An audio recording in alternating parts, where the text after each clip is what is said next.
Nigeria Gas gives Ghana up till Friday to settle indebtedness, else a cut in supply. Consumers unhappy with proposed upward adjustment of utility tariffs.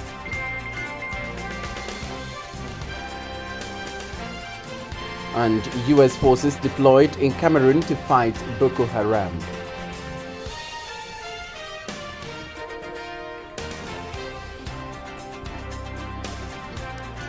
Good evening. Welcome to the studios of GBC24 and GTV. It's time to update you on events around our world. I'm Akushika Akwe. And I'm Conrad Kakraba, and Robert Frimpomans is in the sign language translation.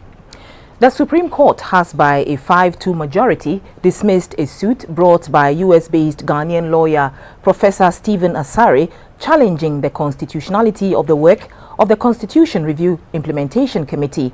The court, presided over by Her Lordship, the Chief Justice, Mrs. Justice Georgina Wood, reserved its reasons for the 29th of this month. Professor Asare contended that the power to review the constitution of the country is vested in Parliament, and consequently the law professor challenged, among other things, the establishment of a commission by the President to review the 1992 Constitution.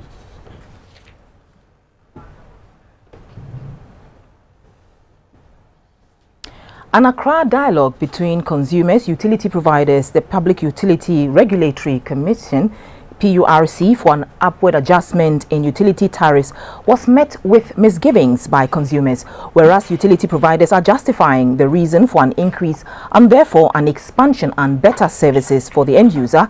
Consumers, on the other hand, have criticized services rendered and other inefficiencies which they believe does not deserve their demands. However, the PURC is yet to decide. This is the final of such regional fora to be held by the PURC on the proposed tariff adjustments. Unlike the automatic adjustment formula, where the regulatory body reviews tariffs every quarter, thus the major adjustment review is done every 3 years. Since the 90s, records show that adjustments under the major adjustment review has hovered between 20 and 30%. The proposed 50 to over 100% increase has hit the consumer with shock. Justifying their case, the Ghana Water Company and the three on the power supply chain, VRA, Gridco and ECG, explained the current tariffs are not cost reflective. To them, since the last review in 2013, they have expanded and upgraded assets, substations, infrastructure, networks and improved services. On the other hand, challenges such as theft, urbanization, technology, population increase, worsening macroeconomic variables such as inflation, continual depreciation of the cedi are also taking a huge toll on them.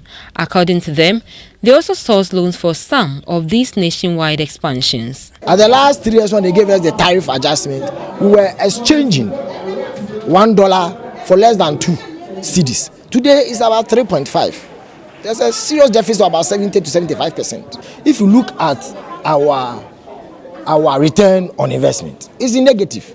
So now we can't go to the banks and borrow to meet the needs of customers. But the consumers say supply does not match demand, hence their displeasure at the proposed increase. For now, the 9-member PURC team is faced with a task to approve a tariff favorable to both parties. The PURC cannot have a stand at this moment because the law says that at this moment we just need to listen, and that is what we are doing. We are listening to the utilities, we are listening to the public. We need to sit down, do an analysis, even consider the situation of load shedding and all that, so that at the end of the day we come out with a decision that will be beneficial to the utility service provider and to the consumer.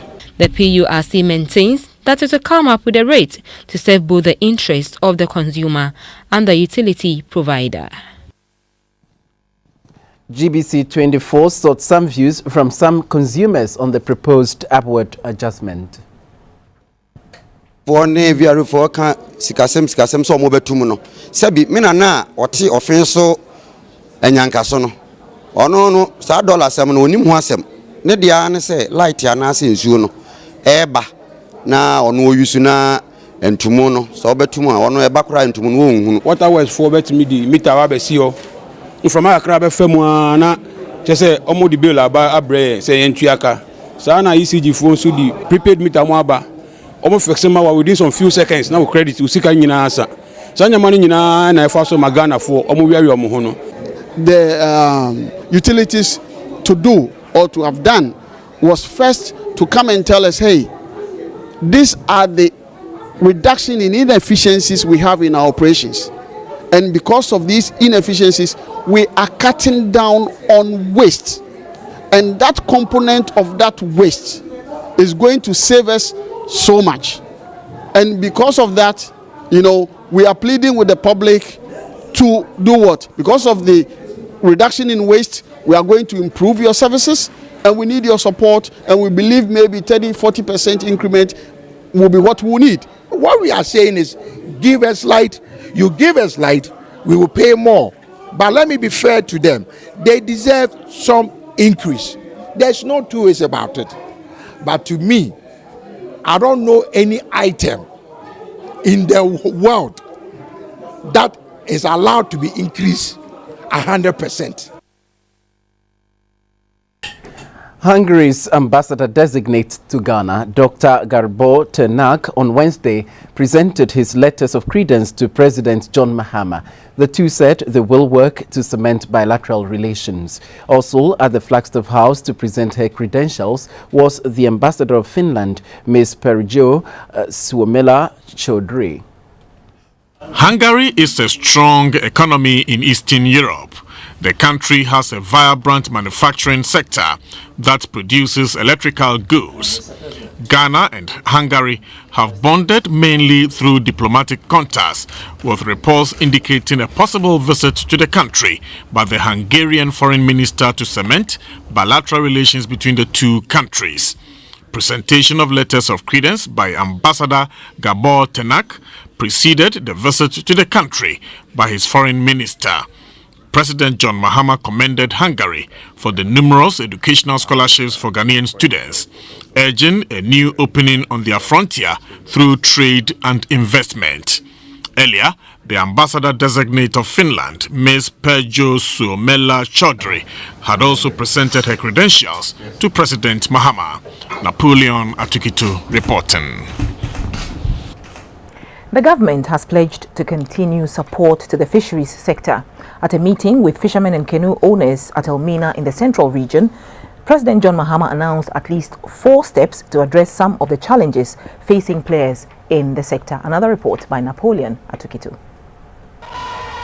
At the meeting with the fishermen and other operators in the fisheries sector at Elmina, the government mentioned at least 4 initiatives, some already underway or in place, to shore up their businesses.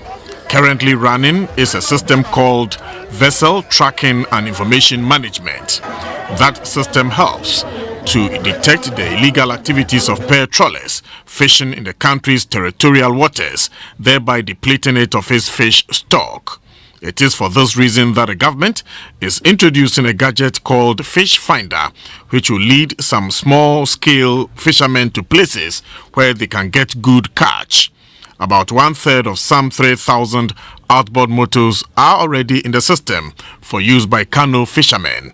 Here, the experts advise that appropriate motors be selected for the various type of vessels.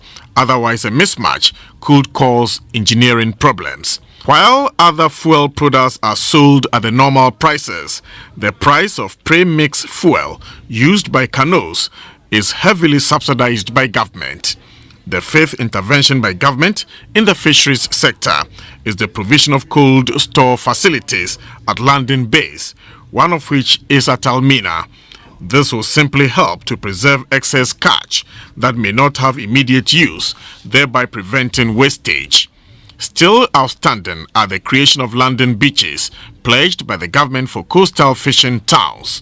The government says these have not been done because 2/3 of the China Development Bank loan is not yet in. Nina Efri, Professor Mills Abreso. Year 2008. Yeah, Papa, Professor Mills. On Nante Poano Efri Elubo, Ekopem Aflao. I said, on a 5 for F Adamfobi. a ɔhyɛ ɔmo bɔ sɛ dɛ sɛ wɔto mana na obedi aban a na ɔyɛ president a ɔno n'aban ebegyina hɔ ama afarefo ampa nso afarefo gyina n'akyi efi elubo ɛkɔpem aflawo wɔn nyinaa wɔto man ɛma ne di odi nso ɔhyɛ ne ɛbɔ ɔhyɛ no odi so. The fishermen are delighted by the measures being put in place to assist them. I'm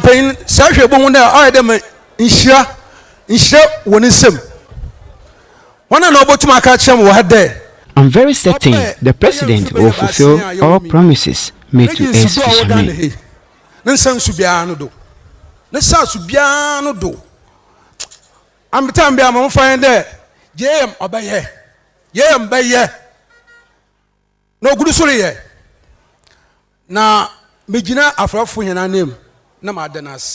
Ministry of Fisheries and Aquaculture Development has also been helping fishermen, vessel owners and fishmongers to access credit. Napoleon Atukito reporting. Ghana is set to host the Mo Ibrahim Foundation Annual Governance Weekend. This three-day event is a flagship of the Mo Ibrahim Foundation and a gathering of prominent African political and business leaders, civil society groups and international partners to debate issues of critical importance to Africa. Following the Ebola scare that hit the West African region last year, the Mo Ibrahim Foundation Governance Weekend was rescheduled for the 20th till the 22nd November 2015. The Minister for Foreign Affairs, Ms. Hannah Tete, said apart from the Ibrahim Forum, which seeks to discuss the topical challenges faced by the African continent, there will be an award ceremony to honor the former Namibian President, Hifikepunye Lucas Pohamba. It is a number of activities which is used to draw attention to the status of overall governance in our continent, the progress that we have made, the areas where there are still challenges that we have to address, and also to discuss topical challenges that are facing the continent. So what is going to happen is that on the 20th, which is the first day, there's going to be an award ceremony. Saturday, there's going to be the Africa debate. It's going to take place at the Movenpick Hotel. And then on Sunday, there's going to be a football match, Ghana All-Stars and TP Mazembe. About 800 international guests are expected at the annual leadership ceremony. This year's Legal Aid Week celebrations has been launched in Accra. The focus of the celebrations is on the role of paralegals in assisting lawyers and the vulnerable in society to access justice in the country. The Legal Aid Week celebrations emerged from a two-day sub-regional meeting organized by the Commonwealth Rights Initiatives Africa Office and the Ford Foundation in Accra in March 2011. It was aimed at making justice accessible to persons in West Africa. In Ghana, celebration of the Legal Aid Week took place for the first time on October 2012.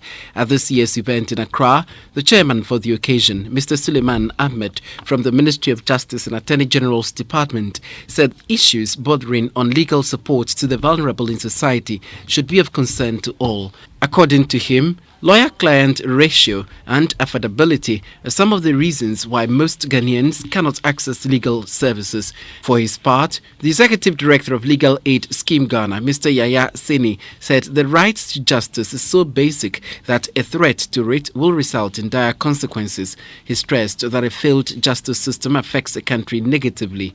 To secure the right to justice, the individual have a responsibility to prevent others from violating their rights and those of others, to apprehend those they find committing violations for immediate presentation to the police, and providing assistance to the police in their gathering of evidence and presentation of the evidence to a court of competent jurisdiction where prosecution results. The board chairman of Legal Aid Ghana, who is also a Supreme Court judge, Justice Julius Ansah, said paralegals are not lawyers, and as such, they will not take the jobs of lawyers. Paralegals refers to those who help lawyers with work, but are not yet completely qualified as lawyers. Crimes are not only detected, but prosecuted in time for the guilty to be punished and the innocent acquitted and discharged so that the aims of our criminal justice function well and achieved. Some interest groups shared their experiences. Ms. Mina Mensah noted that it is the right of people to have the right information and at the right time. Ms. Mavis Ando from Shraj said the law allows citizens legal rights to have lawyers of their choice. The celebrations is a one-week event and activities to mark the week includes visits to prisons. Wednesday, the 14th of October, is the first day of the Islamic New Year, Muharram 1437. The National Hilal Committee therefore wishes all Muslims a happy Eid al-Adha and a successful Hajj. The committee prays for a prosperous new year for all Muslims and asks for Allah's protection over the nation and its leaders in their efforts to steer the affairs of Ghana towards development and prosperity. We'll take a break here. We'll be right back.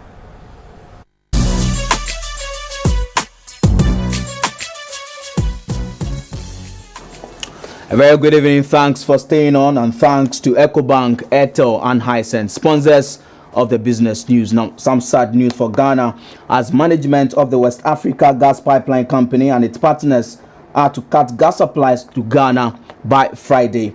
According to the company and its partners, with a debt of $181 million as it stands, they cannot continue to supply gas to the country. Gas, for some time now, has become a major component in Ghana's energy mix, especially so where the country has not been successful with conventional energy generation, particularly hydro. Companies currently supplying Ghana with this essential commodity include the West Africa Gas Pipeline Company, Nigeria Gas, and other partners.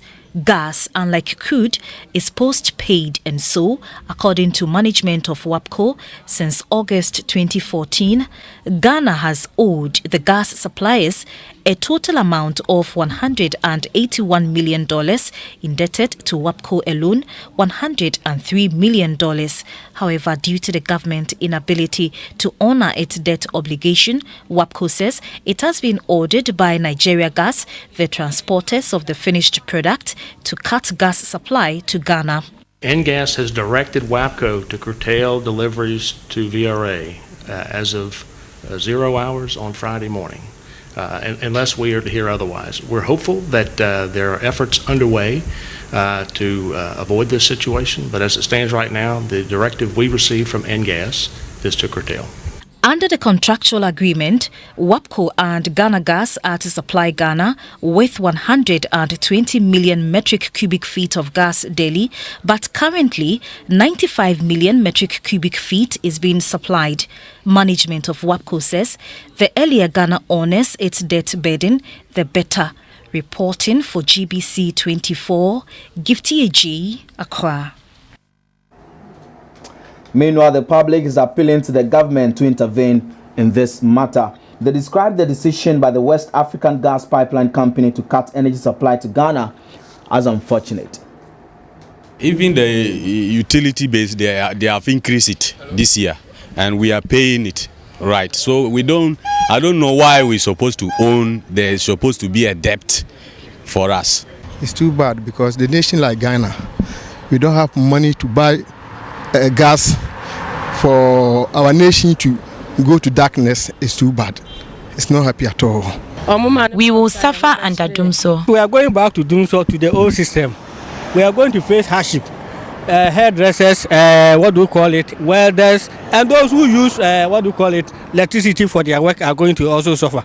This year the Americans say Jomama is reno. Omo di ane be bia iskanishe bia omo no mo because say you na mane. Dumso we are pleading with government to help. It is obvious that the cut-in supply of gas by the West African Gas Pipeline Project is going to affect economic livelihood in the country. Reporting for GBC24, Gifty AG, Accra. And away from the gas situation, inflation in the month of September hit 17.4%, an increase of 1 percentage point from the August figure of 17.3%. The year-on-year food inflation rate for September 2015 was 7.8% compared with 7.7% for August 2015. The year-on-year non-food inflation rate of 23.2% was about 3 times food inflation. 4 regions, Upper West, Ashanti, Greater Accra and Central, recorded inflation rate higher than the national average of 17.4%. Bono Afo region recorded the same inflation rate as the national average of 17.4%. The Upper West region recorded the highest year-on-year inflation rate of 18.6%, while the Upper East region recorded the lowest of 13.6%. And so inflation has hit 17.4%. Let's go over to the interbank market and get latest figures of how the local currency is performing.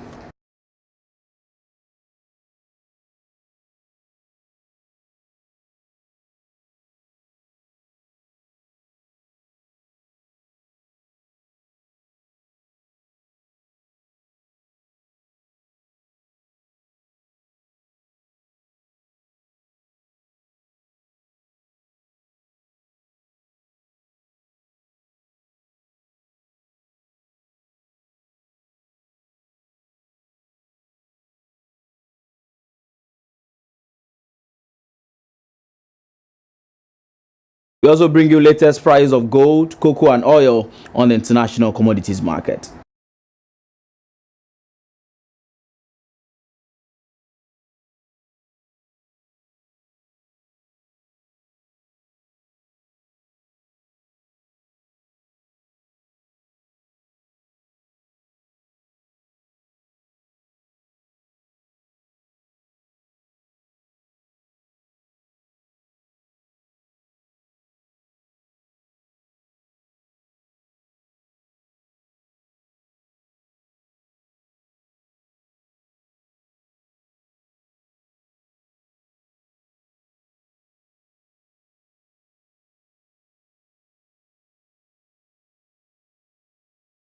And that'll do for business, brought to you by EcoBank, Airtel and Hisense. The news continues.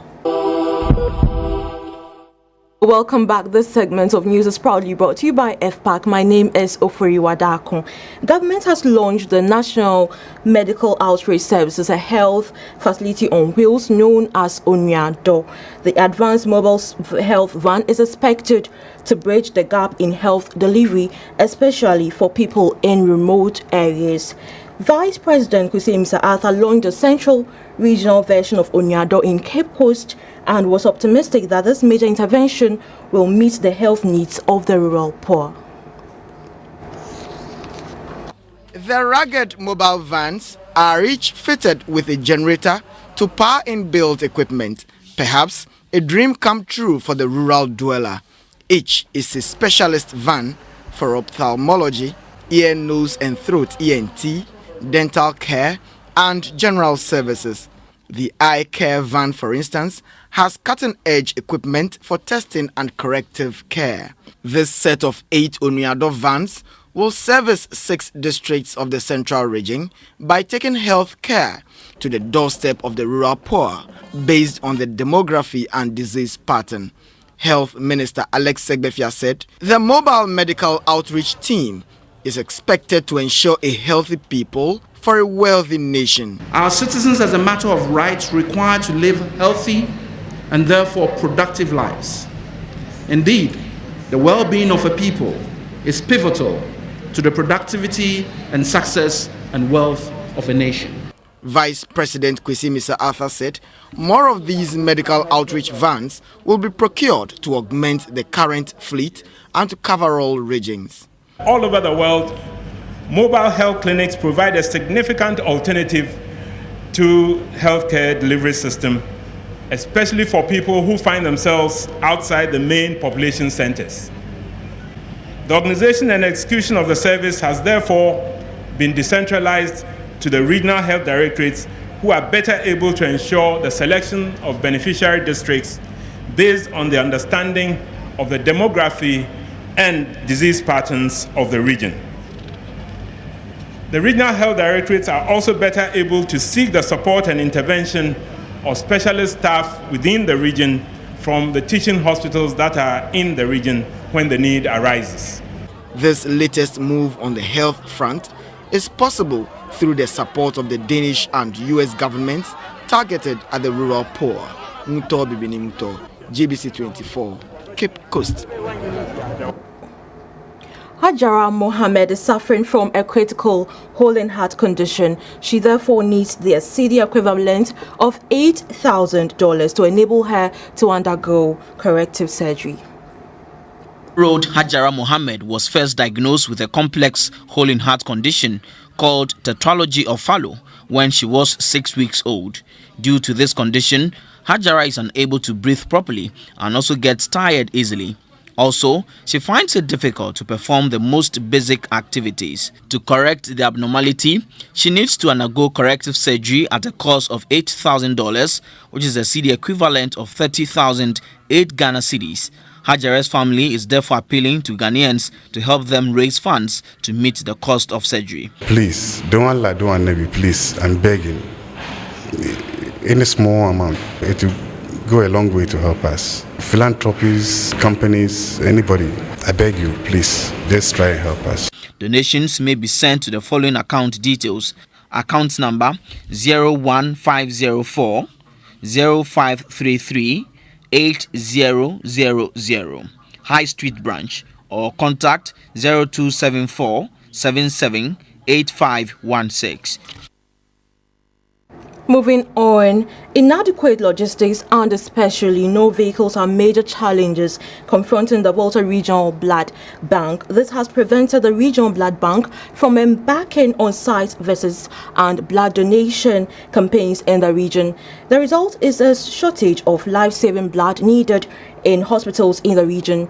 Students of Sunrise Christian High School in Ho in the Volta region have organized a blood donation exercise to help stock the blood bank. The Volta Regional Blood Bank is on the premises of the Volta Regional Hospital, popularly known as Trafalgar. It is a lifesaver for patients in hospitals within the region. For this reason alone, the blood bank must be well equipped with adequate logistics at all times. However, the blood bank has challenges, major one of which is the lack of a vehicle.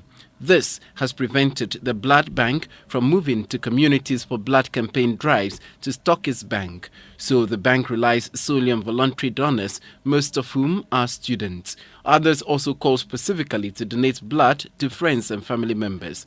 Other social groups occasionally donate blood to the bank. The decision by students of the Sunrise Christian High School in the home municipality of the Volta region was therefore timely. The Volta Regional Blood Donor Recruiter of the Volta Regional Hospital, Mr. Vincent Fekbe, said the bank needed a minimum of between 80 and 100 units of blood to respond to emergencies, even though ideally it should be able to meet requests from other hospitals in the region. He appealed to corporate Ghana to assist the bank with a vehicle. Meanwhile, students, teaching and non-teaching staff of the school also presented assorted food items to the inmates of the Ho Kiod Lepers village in the Volta region. The students had earlier cleaned up the premises of the Ho Kiod Lepers village prior to the donation exercise. Well, that's it for Health Tonight. It was proudly brought to you by FPAC. FPAC blows your pain away.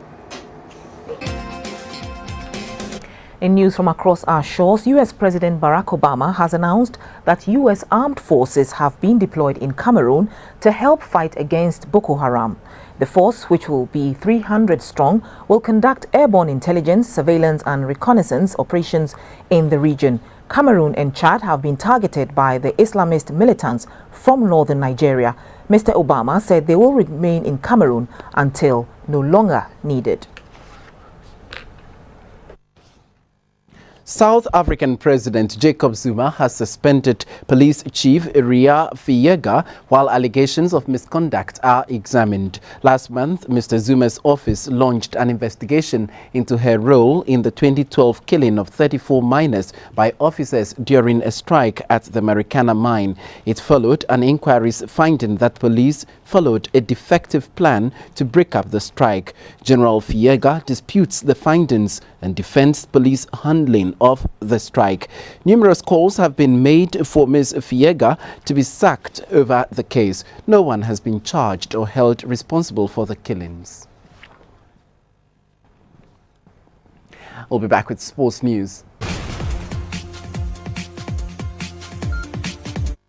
Hello, good evening. Some updates from the world of sports. I'm Theophilus Sampa. This is in partnership with Tobinco Pharmaceuticals Limited, producers of Lunat. The Ghana Golf Association, GGA, says for the next 3 years they will strategically focus on the development of youth. The president of the association, Mr. Mike Agri, believes that the introduction of youthful members as well as differential pricing for membership fees for young golfers will make the sport more affordable for young golfers. Golf in the country will soon see more young men and women joining the seniors to battle for honors. For some time now, very few youth compete with the elite in the country on the greens. Since their election into office last month, the new executives of the Ghana Golf Association have promised to increase the population of golfers. Statistics show that the golfing age in Ghana is between 47 and 50, thus the need to get younger ones on board for continuity. The president of the Ghana Golf Association, Mr. Mike Agri, says the assignment will be tackled in earnest. The average age of golfers is currently around 47.5 to 50. Okay, in the next 10 years, although they will be playing golf, they will not be playing golf actively. Now, we are engaging with the clubs basically to have what we call a youth member.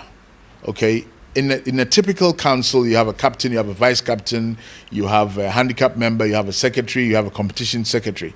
But we do not have an office for youth. So our advocacy would be for every club to have a youth member. Now, in terms of pricing, we're also engaging with the clubs to say that, look, you need to do differential pricing. Okay, full members have responsibility for basically taking the brunt of the expenses of the club. But the youth or the younger people need to be given a differential pricing as an entry point. The association is also planning to organize quarterly training sessions for journalists in a bid to popularize the sports among Ghanaians. The training on golf news will enable the media to disseminate accurate and interesting reports on the non-traditional sport. Now some arts news. The Dance Festival is a platform to create a specific space on the creative industry calendar to celebrate all forms of dance in Ghana. Organizers of the Dance Festival were on the Showbiz segment to throw more light on the event. What dance festival are you guys talking about? Well, essentially, it's dance festival in the sense that, dance for a long time, even though it's part of our lives, it's part of basically the fabric of our society. It's not been celebrated. While many programs do have a specific period marked to celebrate them, we don't have that for the dance industry. So the idea behind this Ghana Dance Festival is to be able to create that specific space on the calendar to be able to celebrate all forms of dance, because dance means different things to different people. So we are talking about from high life to traditional dance types to partner dances like tango, salsa, bachata, whatever, Latin. We're talking about liturgy dance from the church angle, from different types, all of these things put together. And we want to be able to celebrate them so that they can gain the necessary recognition that they have. You said there's no industry, there's no dance industry. Why do you say that? Because you know what an industry is. I mean, from the mere definition, it's supposed to be an ecosystem that thrives, that you can have different people playing different parts to be able to achieve specific objectives. You can't say that's for the dance industry, because when people cannot live off their dance skill and talent, and people are not even sure if they go to the University of Ghana, when they come out, they're not sure whether they are going to pursue their path or not. And are you having talks with the Ministry of Tourism and Culture? Yes, they are on board. They are on board. They were present at our launch, which was in July, and this seminar too. Hopefully, they will be there to talk. So when exactly is this festival? When? Day, time? The festival has already happened. Actually, it's happening. It's happening. It was a 3-month long project. Wow. Yes. Exactly. We started And in we've done August, different phases of the this whole thing, because dance means different things to different people. Yeah. So different dates were chosen to celebrate different dance genres. So one of the key things we want to do, which is our last but one event, is to have a dance seminar.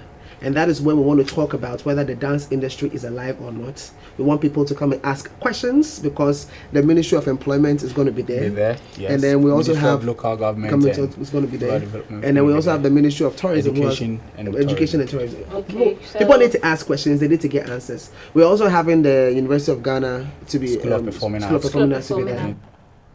And that's how we wrap up this package of news. We thank you for watching. Good evening.